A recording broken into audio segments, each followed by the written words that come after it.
Hola, que el Señor te bendiga muchísimo. Estamos en un nuevo video. Gracias a Dios estoy bendecida, fortalecida, gozosa, contenta porque Dios está en mi vida y sé que también está en tu vida. Le damos la bienvenida a aquella persona que quizás es la primera vez que está escuchando palabra de Dios. Las almas son bienvenidas y nada más lindo que nuestros oídos escuchen palabra de Dios. Así que gracias al Señor por esta oportunidad que nos da de poder extender su palabra. Sabemos que aquí lo importante es Jesús, es que su palabra se extienda y que Él pueda usar nuestra vida para que las almas puedan ser salvas. En mis videos el más importante es Cristo Jesús. No es esta mujer que tú estás viendo, sino que es Cristo Jesús el más importante. Él es la estrella, Él es el protagonista de todas las cosas. En esta ocasión vamos a ir a la palabra de Dios, vamos a predicar allí en el libro de Apocalipsis, capítulo 3, versículo 1, donde se titula como el mensaje a Sardis. Antes de leer, vamos a orar a nuestro Padre Celestial.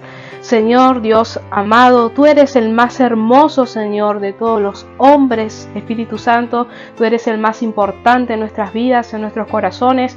Te pido en este momento, Señor, que sea tu Santo Espíritu direccionando mis palabras, direccionando la exhortación de este día, Señor, y que las almas puedan nutrirse, así también como mi vida, mi espíritu se pueda nutrir, Señor, porque es necesario, Señor, que nosotros nos alimentemos del alimento espiritual. Señor, danos la fuerza, danos la capacidad para poder entender, para poder incorporar tu palabra y que no solamente seamos oidores, sino que también hacedores, que practiquemos, Señor, todo lo que está escrito, Espíritu Santo, tu hermosa palabra. Gracias, Señor, porque puedo estar aquí hablando de tu palabra y tú eres el más importante, Señor. Bloquea mis palabras y sé tú, Señor, glorificándote a través de mí. Amén y amén. Apocalipsis es un libro profético, es un libro de revelación con respecto al fin del mundo, a las cosas que van a pasar en los próximos tiempos. Y dice su palabra que Dios la declaró enviándosela por medio de su ángel a su siervo Juan. Y la palabra dice, bienaventurado el que lee y los que oyen la palabra de esta profecía, dice aquí en los primeros libros de Apocalipsis, dice, y guardan las cosas que en ella están escritas porque el tiempo está cerca. Dice su palabra que Jesús vendrá en las nubes y que todo ojo le verá. Cuando Jesús le declaró esta revelación a su siervo Juan, como dice su palabra, dice que Juan estaba en una isla llamada Patmos y él estaba allí en el Espíritu. Entonces, él estando en el Espíritu dice que oyó una gran voz, dice su palabra,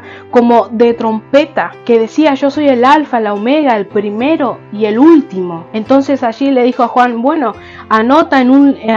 escribe en un libro lo que ves y envíalo a las 7 iglesias. Y justamente una de esas iglesias es lo que hoy vamos a exhortar con la ayuda del Señor. Esas 7 iglesias sabemos que te las voy a nombrar: Efesio, Esmirna, Pérgamo, Tiatira, Sardis, Filadelfia y la última es Laodicea. Y Dios, algunas iglesias Él las halaga, pero otras Dios pide que se enderecen. Y esas iglesias puede representar los tipos de personas que pueden ver dentro de una iglesia. No estoy afirmando nada, sino que estoy diciendo quizás puede haber hermanos así como esta característica que presentan estas iglesias, pero hoy, como te dije, vamos a leer una con la ayuda del Señor y es justamente en Apocalipsis capítulo 3 el mensaje a Sardis. Su palabra se lee en el nombre bendito de Jesús. Escribe, dice, al ángel de la iglesia en Sardis, el que tiene los 7 espíritus de Dios y las 7 estrellas, dice esto: yo conozco tus obras, que tienes nombre de que vives y estás muerto. Dios sabe todas las cosas, absolutamente todas las cosas de nosotros. Quizás a los hombres, a las mujeres podemos ocultarles cosas, pero a Dios nada se le puede ocultar. Como dice su palabra, yo conozco tus obras, que tienes nombre de que vives y estás muerto. El Señor sabe nuestro nombre, sabe el Señor que tenemos vidas, pero quizás estamos muertos. Y cuando digo muerto, y cuando la Biblia también menciona esto de muerto, se refiere a que estamos muertos espiritualmente. La muerte viene a causa del pecado, y tú me puedes decir, ¿cómo es eso? Si yo estoy respirando, puedo palpar, puedo sentir, pero el Señor aquí se refiere específicamente a la muerte espiritual. Nosotros debemos vivir una vida centrada en Cristo, aprender cada día de Cristo, de su evangelio, de su palabra, seguir sus pasos, guardar la palabra con exactitud. Como te dije, podemos estar respirando, pero estamos muertos espiritualmente. Y la muerte espiritual consiste en estar separados de Dios a través de la desobediencia. Tú me puedes decir, bueno, me congrego, voy a la iglesia, pero mira, no basta solamente con congregarnos, no basta solamente con ir a la iglesia, no basta solamente con decir soy hija de Dios, soy hijo de Dios. Hay que vivir la palabra, hay que predicarla, así como predicamos la palabra, debemos vivirla, atesorarla, practicarla. El Señor nos agrada cuando somos una persona dentro de la iglesia y fuera somos otros. El Señor quiere que en todo lugar lo representemos a Él. Y quizás no estamos haciendo la voluntad del Padre, no estamos haciendo lo que el Señor nos está pidiendo, estamos errando el camino y vamos rumbo al camino de la muerte. Como te dije, la muerte espiritual, la muerte, esa muerte eterna que es el infierno. Pero no temas, porque hay una oportunidad para poder acercarnos a Dios, para poder rectificarnos, para que el Señor nos limpie, nos redima, nos limpie con su sangre preciosa de nuestros pecados, de nuestras faltas. También tengo que hacerte saber que el Señor no es un juguete y del Señor nadie se burla. Porque no podemos decir, hoy estoy pecando y sé que el Señor me va a perdonar, sigo pecando. No, el Señor quiere un verdadero arrepentimiento, un arrepentimiento genuino donde nos arrepintamos y le digamos al Señor, Padre, ya no voy a cometer ese pecado, y no lo hacemos más. De eso se agrada el Señor, cuando hay un verdadero arrepentimiento, cuando no practicamos más esas cosas que al Señor no le agrada. Gloria al Señor. Y si hay faltas, hay pecados, ahí está Cristo para ayudarnos, para protegernos, para cuidarnos, para ayudarnos a sacar de ese lugar de la esclavitud del pecado. Muchas veces nos creemos perfectos. Creemos que tenemos el derecho de juzgar a los demás. Creemos que tenemos el derecho de juzgar cuando alguien tiene una falta, cuando alguien tiene un pecado. Pero sabes, iglesia, tú tienes que mirar por tu salvación, tú tienes que mirar por tu vida. Tú no tienes que mirar la vida de los demás, tú no tienes que mirar mi vida, tú tienes que mirar tu vida. Porque un día el Señor nos va a llamar, y cuando nos presentemos ante los tribunales, el Señor no te va a preguntar por tu hermana, el Señor no te va a preguntar por tu hermano, el Señor te va a preguntar por tu alma, por eso que te dio, y te va a preguntar qué hiciste con todo lo que yo te di, con los talentos, con los dones. El Señor no te va a preguntar por Abigail, el Señor no te va a preguntar por otra persona, el Señor te va a preguntar por ti. Gloria a Dios. Cada uno sabemos que la salvación es individual. Cada uno debe mirar cómo está, no cómo está el de al lado, cómo está el de costado. No tenemos que tomar el papel de juez o de jueza, un rol que a nosotros no nos corresponde. Ese rol es de Dios, y nadie tiene el derecho de acusarte. Nadie tiene el derecho de acusarte. Recuerdo ese momento cuando acepté a Cristo en mi corazón. Ese momento fue precioso. Ese momento yo le dije al Señor, Padre, te pido, Señor, que tú estés sanando mi corazón, que tú seas, Señor, perdonándome mis faltas, mis pecados, que tú seas anotando mi nombre allí en el libro de la vida. Y ese momento fue precioso, y el Señor, Él pudiendo haberme dicho, pudiendo haberme reprochado, pudiendo haberme juzgado, me pudiera haber dicho, bueno, Abigail, tú tienes esto, tienes esta falta, esto no me gusta, tienes este pecado. El Señor, siendo Dios, siendo el dueño de todas las cosas, Él lo único que hizo fue recibirme con amor, fue recibirme con un amor sincero, con un amor infinito, un amor que no se encuentra aquí en la tierra. Es el amor de Dios. Y nosotros muchas veces, como te dije, creemos que somos dueños, que somos perfectos.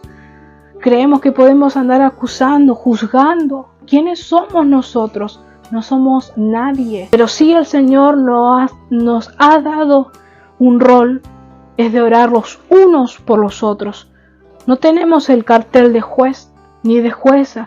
Tenemos que orar los unos por los otros. Gloria a Dios. Y como te dije, nadie puede acusarte. Y esto lo dice allí en Romanos 8:33. ¿Quién acusará a los escogidos de Dios? ¿Quién puede acusarte a ti? ¿Quién puede acusarme a mí? Nadie. Porque mira lo que dice el versículo. Dios es el que justifica. Dios, siendo Dios, puede juzgarnos, pero dice que Él nos justifica. Y si hay faltas, si hay pecados, tenemos abogado, ese abogado que es todopoderoso, que intercede por ti, que intercede por mí. En Apocalipsis 12:11 dice, ha sido lanzado fuera el acusador de nuestros hermanos, el que los acusaba delante de nuestro Dios de noche y de día, dice su palabra. Ese es Satanás que anda acusando, que anda señalando, que anda juzgando. Cuando un hijo de Dios peca o tiene alguna falta, y enseguida se presenta Satanás ante Dios y le dice, mira tu hijo que cayó en esa falta, en ese pecado. Pero el Señor dice, yo he pagado un precio muy grande por mi hijo, por mi hija, él ya está perdonado. Y sé, dice el Señor, que si hoy cae, se va a volver a levantar y va a seguir mis caminos bien. Nosotros no tenemos el derecho de juzgar a nadie, porque las almas no son nuestras. Las almas no son nuestras. Las almas le pertenecen a Dios. No somos dueños de nadie, no somos dueños de las almas. El único mediador entre el hombre es el Señor. El único que puede interceder por nosotros es el Señor. Seguimos leyendo en el versículo 2. Así dice su palabra hermosa. Sé vigilante, nos dice el Señor. Sé vigilante y afirma las otras cosas que están para morir, porque no he hallado tus obras perfectas delante de Dios. El arrebatamiento puede tener lugar en cualquier momento. La iglesia del Señor, nosotros debemos estar en alerta, debemos estar vigilando. No sabemos el día ni la hora, no está establecido nada de eso, no está establecido la fecha, no está establecido la hora en la cual el Señor va a venir por segunda vez a buscar a su pueblo, a buscar a cada miembro, a cada cristiano auténtico para estar con Él. Debemos estar preparados para cuando llegue ese momento. Y eso es lo que el Señor aquí está advirtiendo a la iglesia de Sardis, como leímos recién, que deben estar en constante alerta. Vigilar significa estar en guardia, tener cuidado con respecto a nuestra vida, a nuestra alma. Tener cuidado con todas esas veces que el enemigo intenta sacarnos de los caminos de Dios. Vigilar también significa estar siempre en la presencia de Dios. No salirse de ella, cuidar que nuestra vestidura no se manche, no se contamine de todo lo que hay aquí en el mundo, de todo lo que Satanás te puede ofrecer. El Señor, cuando Él venga a buscarnos, que Él no nos encuentre desprevenido, que Él no nos encuentre practicando las cosas del diablo. Y debemos echar afuera en el nombre de Jesús todo lo que quiera desviarnos de los caminos de Dios. Que siempre podamos caminar mirándolo a Él. Jesucristo aquí habla a la iglesia, habla a nuestras vidas y dice su palabra que hay cosas que no son agradables delante de su presencia. Hay cosas que tú quizás estás practicando y que eso no le agrada al Señor. Es tiempo de arrepentirse, es tiempo de hacer lo que al Señor le agrada. Que el que miente, que ya no mienta más, que el que roba ya no robe más, que el que está en fornicación esté en santidad, que el que está en adulterio esté en santidad. Gloria a Dios, que el que practica la hechicería no la practique más en el nombre de Jesús, porque el Señor está cerca y Él no va a venir a buscar a un pueblo que esté tibio, un pueblo que practique las cosas de Satanás. El versículo 3 dice: acuérdate pues de lo que has recibido y oído, y guárdalo y arrepiéntete, pues si no velas, vendré sobre ti como ladrón, y no sabrás a qué hora vendré sobre ti. Dios es fiel a su palabra y dice aquí que aquella creación que anda errando en el mundo y que no obedece, como leímos recién, que no quiere obedecer, dice que Dios se la lleva. Dice que Él viene como ladrón en la noche y se la lleva, porque el Señor muchas veces se cansa de esperarnos. ¿Cuántas veces le hemos dicho al Señor: Padre, no voy a hacer más eso que a ti no te agrada? Y luego pasan unos días, unas horas y volvemos a caer y volvemos a hacer lo mismo. Y pensamos que el Señor va a venir no sé en qué año, pero el Señor hoy mismo nos puede llamar delante de su presencia, porque como dice su palabra, arrepiéntete, dice, pues si no velas, si no cuidas tu alma, si no cuidas tu salvación, si no cuidas lo que el Señor te ha dado, dice que vendré sobre ti, dice el Señor, como ladrón en la noche. El Señor corta con las vidas, con aquellos que se rebelan contra Él, con aquellos que no quieren obedecer su palabra, con aquellos que escuchan la palabra de Dios y les da lo mismo seguir practicando el pecado. Aquella vez cuando nos hemos convertido al Señor, cuando lo hemos recibido en nuestro corazón, nos hemos convertido, gracias a Dios, pero a veces falta un verdadero arrepentimiento. Me alegro mucho si tienes a Cristo en tu corazón, pero hay cosas que hay que ir dejando. El perdón viene por el arrepentimiento de nosotros. Y aquí hay una cláusula. ¿Y qué es una cláusula? Una cláusula es una condición. Esto es algo hermoso, algo poderoso. Y es que los hijos de Dios, aquella vez cuando nos convertimos, primeramente, claro, somos convertidos a Cristo Jesús, pero tenemos que arrepentirnos de nuestras faltas, de nuestros pecados. No es solamente aceptarlo a Cristo en nuestro corazón, que es lo más hermoso, sino que también arrepentirnos de nuestros pecados y de nuestras faltas. Y en aquel tiempo, ¿te acuerdas cuando nos convertimos al Señor y le dijimos borrón y cuenta nueva? ¿Te acuerdas? Aquel momento seguro lo tienes presente en tu corazón. Pero nosotros somos hechos de carne y somos débiles. Pero esto no es para justificar el pecar, sino que somos débiles y por lo cual la carne batalla contra el espíritu y tenemos faltas, pero ahí está nuestro Dios para ayudarnos, para limpiarnos. Y la gran bendición, dice el Señor, esa bendición que tú estás esperando, la vas a recibir en el nombre de Jesús, porque te has arrepentido. Porque te has arrepentido, dice el Señor, vas a recibir esa bendición que tanto estabas esperando. El 4 dice: pero tienes unas pocas personas en Sardis que no han manchado sus vestiduras y andarán conmigo en vestiduras blancas porque son dignas. Hay algunas personas, dice su palabra aquí en esta iglesia, que es la iglesia Sardis, como leímos, dice que no han manchado sus vestiduras. ¡Qué lindo! Hay algunas que están limpias, dice el Señor, pero son pocas las personas que no han manchado sus vestiduras. Gloria a Dios.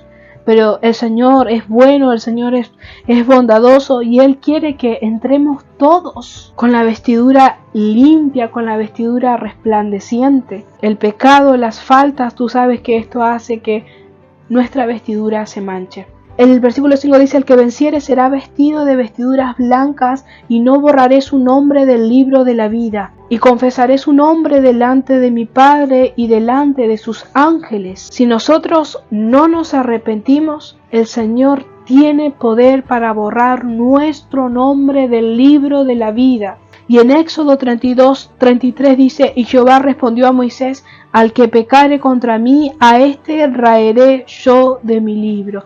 Aquella vez cuando le pedimos al Señor, Padre, te pido que me inscribas en el libro de la vida, bueno, desde ahí comenzamos a servirle al Señor, a buscarle, pero dice su palabra que si nosotros no nos arrepentimos, si nosotros no estamos en santidad, si no estamos en pureza, dice el Señor que Él tiene poder, y esto es tremendo, el Señor tiene poder para borrar nuestro nombre del libro de la vida. Y yo en particular no quisiera que el Señor borre mi nombre del libro de la vida a causa del pecado, a causa de la desobediencia.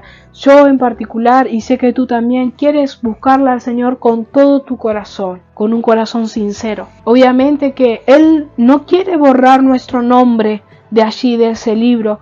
Es por eso que Él nos advierte para que nos corrijamos, para que nos rectifiquemos de nuestros errores, gloria a Dios, para poder entrar a aquel lugar santo. El 6 dice, el último versículo dice, el que tiene oído, oiga lo que el Espíritu dice a las iglesias. Tenemos que oír lo que el Padre habla en cada predicación, en cada corrección, en cada palabra que el Señor nos da a través de cada predicador o predicadora, tomarla, nutrirnos a través de cada predicación. Porque a veces cuando estamos escuchando palabra de Dios nos distraemos con cualquier cosa, o quizás cuando tú estás en tu casa meditando y viene cualquier cosita te distrae, o cuando estás en la congregación nos invade el espíritu de bostezo, el espíritu de distracción, vuela una mosca y allí estamos atentos a ver a dónde paró la mosca, y lo que menos hacemos es prestar atención a la palabra de Dios. Están predicando y nos vamos media hora al baño. ¿Le agradará eso al Señor? Pero el Señor hoy nos dice que su palabra merece respeto. Predique quien predique la palabra de Dios merece respeto. Y predique quien predique la palabra de Dios es poderosa. Su palabra merece respeto, merece reverencia, merece atención, merece consideración, merece veneración. Su palabra debe ser tolerada, debe ser considerada digna. Y cuando nosotros prestamos atención, es decir, cuando nosotros escuchamos, cuando los oídos espirituales se activan, nuestro espíritu se fortalece, se nutre para la gloria de Dios. Y a veces prestamos atención, depende de quién predique. Pero sabes, como te dije recién, la palabra de Dios es poderosa, predique quien la predique. Y eso sabemos que no debe ser así, porque el Señor da un respaldo a cada predicador. Aquel predicador o aquella predicadora que está en santidad. Esto es así. Y te leo para argumentar esto que te estoy diciendo. Mira lo que dice en Primera de Tesalonicenses 2:13. A mí me gusta, siempre lo digo, me gusta argumentar la palabra. No son palabras tiradas al aire, no son palabras que yo invento, es palabra de Dios. Y te lo leo en Primera de Tesalonicenses 2:13. Dice, por lo cual también nosotros sin cesar damos gracias a Dios de que cuando recibiste la palabra de Dios que oíste de nosotros, la recibisteis no como palabra de hombre, gloria a Dios, sino según es en verdad, la palabra de Dios, la cual actúa en vosotros los creyentes. ¿Cuántas veces nos ha incomodado la palabra de Dios? ¿Y cuántas veces Satanás te ha dicho, eso te lo está diciendo a ti, eso es un palo que te está tirando? Pero es la palabra de Dios, es el Espíritu Santo que está tocando aquello que está mal, aquello que quizás no quieres oír porque es corrección, pero sabes, un verdadero hijo de Dios, una verdadera hija de Dios quiere recibir corrección, porque es necesario que el Señor nos corrija a todos nosotros, porque su palabra dice que sin santidad nadie verá al Señor. Y es aquí en la tierra donde nos tenemos que preparar, es aquí en la tierra donde el Señor nos corrige. Pero el Señor no solamente es corrección, también el Señor tiene palabra para tu vida de sanidad, tiene palabra de restauración, tiene palabra de lo que tú pidas, el Señor lo tiene palabra de bendición, palabra de prosperidad. Hay muchas cosas que el Señor habla, pero la palabra de corrección no debe ser tomada mal, porque cuando se toma mal, entonces nosotros estamos mal. Hasta aquí es esta hermosa predicación, y el tema principal, como como leíamos, es el mensaje a Sardis. Esta iglesia que le dice al Señor que vigile, que cuide su espíritu, que cuide su alma, que no se contamine con las inmundicias que hay en este mundo, y que también le dice el Señor que cuide su salvación para que Él no borre el nombre del libro de la vida. Oigamos, dice el Señor, cada palabra que Él tiene para nosotros. Que el Señor te bendiga, iglesia, y será hasta el próximo martes si el Señor lo permite. Muchas bendiciones.